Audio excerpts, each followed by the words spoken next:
well. Surprising to see that every game in Southern League Division 1 Central is on this afternoon.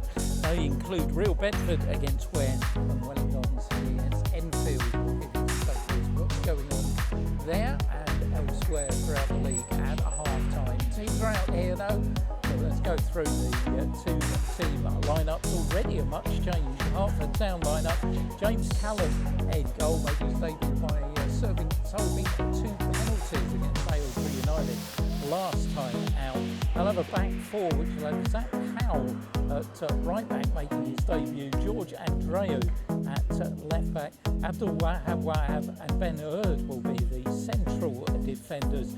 Jed Brown Johnson, Billy Mardell Smith and Archie O'Brien will be a midfield three. In support of a front three of George Devine, Tarek Bakali and Zen Cunningham, another player making his Hertford Town debut. And Barton Rovers come here in good form, of course. They dropped out 8th in the table after Tame Kings Langley last night. But we've already seen them, of course, win at Welling Garden City, but lose 3-2 at Ware, having been 2-0 up at half-time. So we'll see what we get here. And the Hertford, well, first home game on a Saturday at 3 o'clock in the league, would you believe?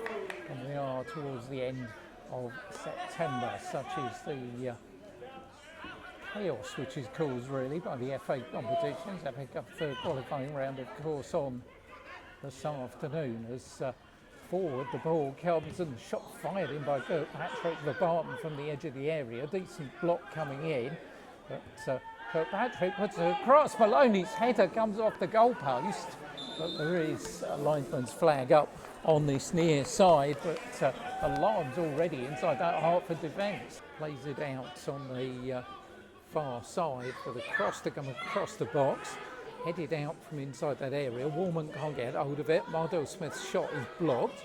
Bakali on this near side of the field, and the shot is fired across. Nobody could get hold of it. One will come in now from Ben Hurd, who side foots it straight into the arms of the goalkeeper Tyler Joseph. But certainly at least a good bit of enterprising play. You've got to get used to things, and when you think that you've got playing up front George Devine, who's used to playing through the centre on this left-hand side, and on that right-hand side young Zen Cunningham with Tarek Bakali, who's only played a couple of games between them.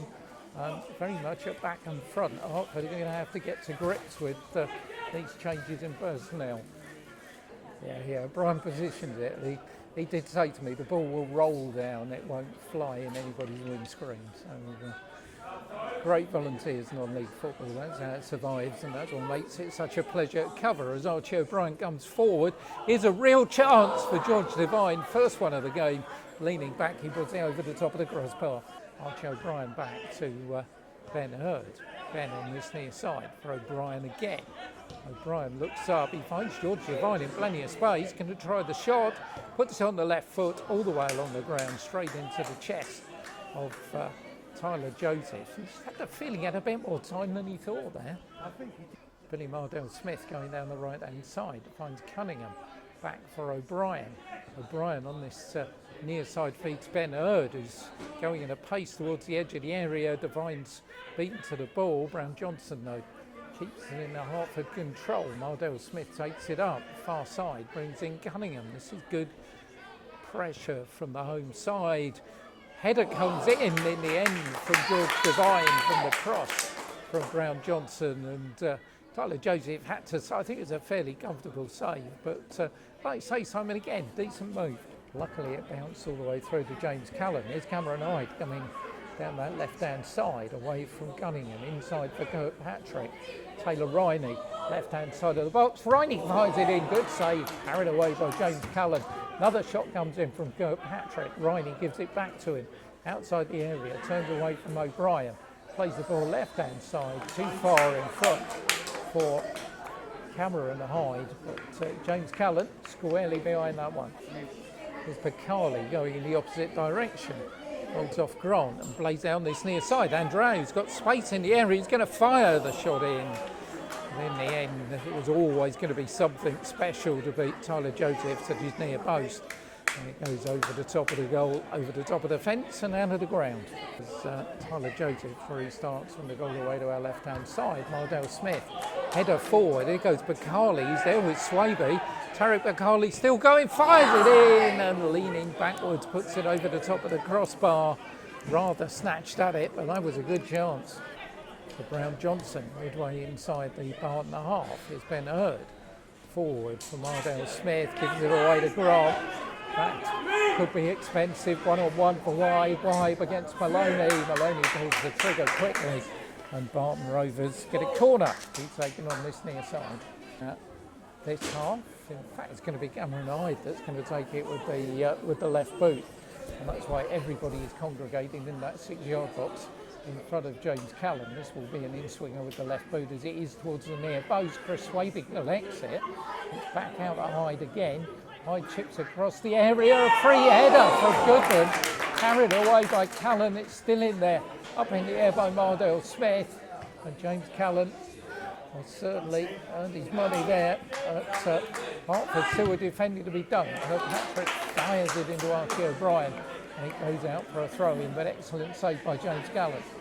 Plays it now to Kirkpatrick. Kirkpatrick forward. Maloney's unmarked for a moment on the edge of the area. Hertford got bodies back.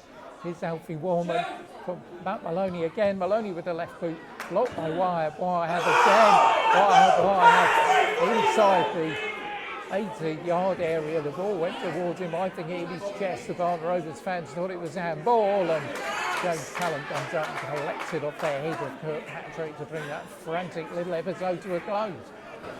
Well, Barton Rovers seem to, really want to try and take the lead in this game, don't they? They're really trying to do it a bit too late. I think if they had done, that would have been an injustice half, because I think they definitely had the better of the shot, the better of the business, they got more of the position. Barton Rovers, the only time they really threatened was only last 5 minutes ago. Well, interesting talks from both managers inside the dressing rooms at half-time. A feeling that Ben Hurd will be relatively happy. He'll just want a bit more precision in the final third. And Jermaine Hall, I think, will want just a little bit more from his Barton Rovers side. Nicely for the second half here. We stand at 0-0. Hertford going to be kicking from left to right. I'll take you through the two team lineups when we get an appropriate stoppage in play. Hertford back underway. Long ball forward for Zen Cunningham on this near side of the field. Drifts inside Cameron Hyde. Brings in Brown Johnson. Ball down by that corner flag. Ben Hurd brings in Andreo. Andreo forward for Archie O'Brien.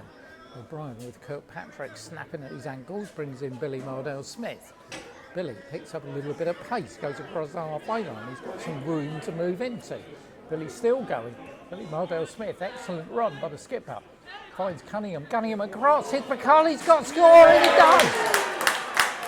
Tariq Bakali puts Hertford in front.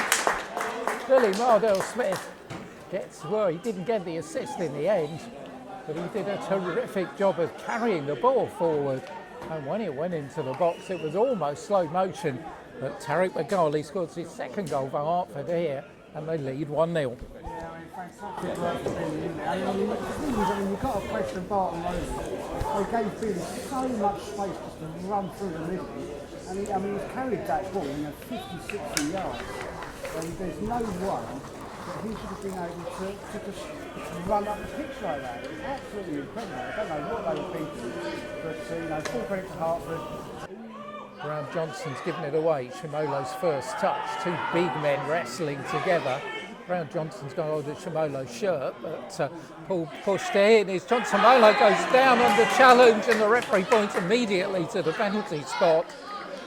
After the ball hits the post for the ball throw, we said John Shimolo could be a handful, and with almost his first touch, he's won Barton Rovers a penalty. I wonder if Taylor Ryan is aware that he saved 2 this time last week. We will see. Taylor Ryan, he's got 6 goals so far this season. He will look to make it lucky 7. And James Callan will look to make it a hat-trick of penalty saves. Who's going to win out here? Referee makes sure that everybody is outside the area. Sounds the whistle. Here comes Taylor Riney. A real stare, just strides up to the ball and then thumps it in to the back of the net, left-hand side, as Callan goes to the right. And Barton Rovers, well, we'll need to look at that one again. But there's no doubt about the fact that the scoreline now reads Hertford 1, Barton 1. Well, Callan's got a bit more to think about here with big John Shimolo inside the 6-yard box. It's curled towards the near post. Goalkeeper goes up, misses the punch.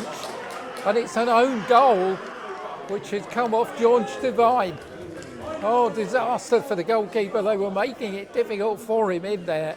The corner came in. An own goal from George Devine, and Barton is suddenly in front. Oh, John Shimolo had a massive smile on his face. What an impact he's made as a substitute.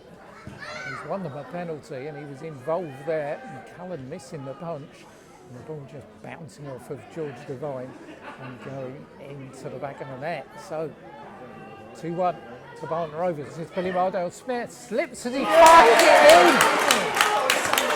It's in the back of the net. And the skipper has called Hertford back level, and 2 goals in a minute. Hertford 2, Barton Rovers 2.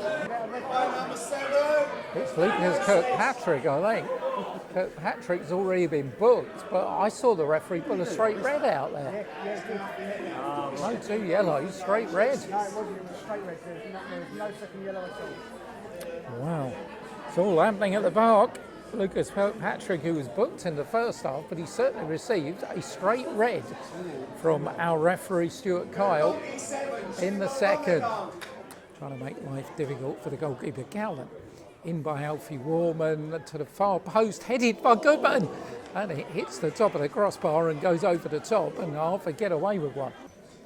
Hertford Town 2, Barton Rovers 2. Long kick forward by Goodman.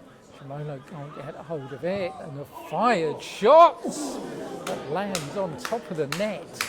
Absolutely thumped in was the shot from Mason Watkins.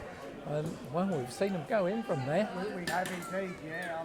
Zach Howe, further down the touchline to Riley Card. Here's Howe continuing. Riley Card as well. Riley Card's in the area here. Riley Card still there. Babbage with the shot. Straight to Tyler Josephs. No problem for the goalkeeper. Ball's about to go up on that far side. 4 minutes to be added on. Well, we're very much in the last minute of the game. It's the last gasp opportunity. Goodman sprinting in there because Hertford have got a long throw from Ryan Neufeld to defend here. Here comes the throw in to the near post, bounces across. Shimolo can't get hold of it, and in the end it just squirms away, because it did look like Wilkes might get the shot, but that was the last action of the afternoon. An afternoon that still sees Hertford without a home win since February. 1 win in 20 now for Ben Hurd's side, but they'll be encouraged by parts of this one this afternoon, which is ended at Hertford Town 2, Barton Rovers 2.